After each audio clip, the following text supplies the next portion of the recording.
Hello everyone, my name's Jack here on Star Wars Galaxy, and today we're going to be talking about Star Wars gaming news and information. Now we're particularly focusing on Star Wars Battlefront 2, of course, as you can tell by the title, and the incoming Clone Trooper skins. Now we know from news and various sources such as the community manager, the clone skins are going to be landing at some point in August this month. We're already on the 13th, and with games gone quickly approaching, I can only theorise that the Clone Trooper skins will either drop this week or next week. Given the fact Gamescom is just around the corner, which will be heavily focused on Battlefield 5, I expect to see the clone skins well before then.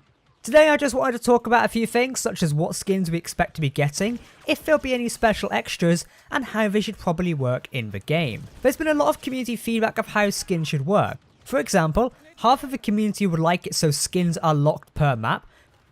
The 1st would only be playable on Camino, for example, and then another faction, say the 41st, would only be playable on Kashyyyk, and then the 327th would only be playable on Geonosis, for example. Use all those for examples a minute. People would like them faction locked to specific maps.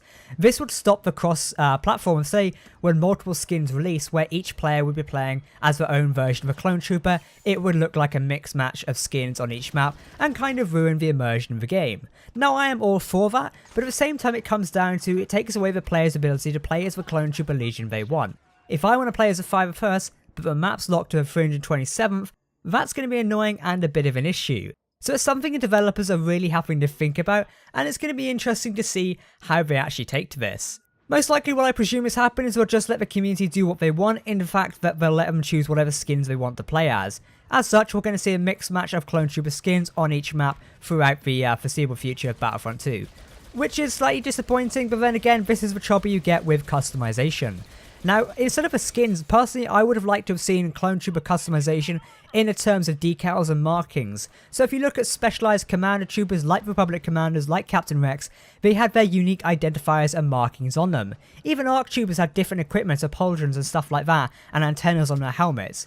If we can modify our clone troopers like that, then it would be a ton more interesting, I feel, rather than the different paint jobs. The paint jobs are more distinguishable rather than the identical markings such as different antenna attachments and pauldrons and stuff like that. So I think the Clone Trooper markings changes it, but overall I'm still going to be happy with it when it actually arrives.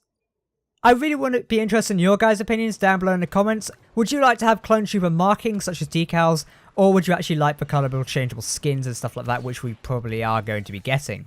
Let me know down below in the comments. Now, looking forward to what skins we're actually getting in Battlefront 2 this coming month. Obviously, we're getting a 501st Legion. We know it's definitely a benefit. I would be really surprised if they don't show it. Given the fact that Clone Wars is also heading up with the 501st next year, it would be a real dumb decision not to include the 501st just yet, I feel. Along with that, due to earlier leaked files, we can presume we might be getting the 104th, the 212th, the 327th, the 41st, the 91st, and the Coruscant Guard. We've already got the feed troopers, which don't actually have a number behind them, I don't think. They are just referred to as the feed battalion. So it's going to be pretty interesting to see if they develop or change whatsoever. Maybe they get changed to a 501st. That could be pretty interesting. But it's going to be interesting to see how many Clone Trooper appearances actually get added. I'd be a bit annoyed if they just added one with this update, then trickled them to us all the way until the actual Clone Wars season of content arrives in the fall of this year. I think it's December now it's been announced for, whichever one it has. I would be slightly annoyed, but I do hope they drop us a bunch of skins we can play with in August, else it would be a bit disappointing. Is there any particular legion of skins you guys would like to see added to the game? Again, we appreciate your comments being left down below, as we can definitely interact with them and see what the community are feeling towards the game. Now, if they release all these 7 skins at once, as I previously mentioned for August, there are still plenty of other Clone Trooper legions they can touch on. We already know there's variants and differences in Clone Troopers. You got Bomb Disposal Troopers, for example, another skin/section of Clone Troopers you can actually add into. There's plenty more. The list is enormous for me even to go on without listing so many Clone Legions, but it's not exactly like we're going to run out of any content on that front very soon, so it's going to be interesting to see how DICE actually play around with it. Now overall, this is going to be very interesting to see how it plays out. The Clone Trooper skins are landing this month in August 2018. I'm super excited for it. I hope you guys are super excited for it as well. There is the issue of how much they're going to cost. Now, Ben, the community manager for Star Wars Battlefront 2, did recently say that the cost of these Clone Trooper skins will be revealed in the next community transmission/news reveal announcement, and it will be coming this month.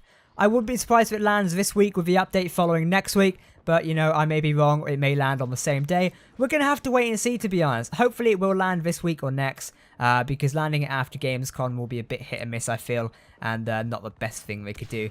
It'll still be pretty interesting, so I'm holding out hope for when it actually releases. Guys, I've been Jack here on Star Wars Galaxy. I do hope you enjoyed today's video. Have you been playing Star Wars Battlefront 2 recently? Let us know down below in the comments. Subscribe if you're new and like the video for more, and we'll catch you next time. Goodbye.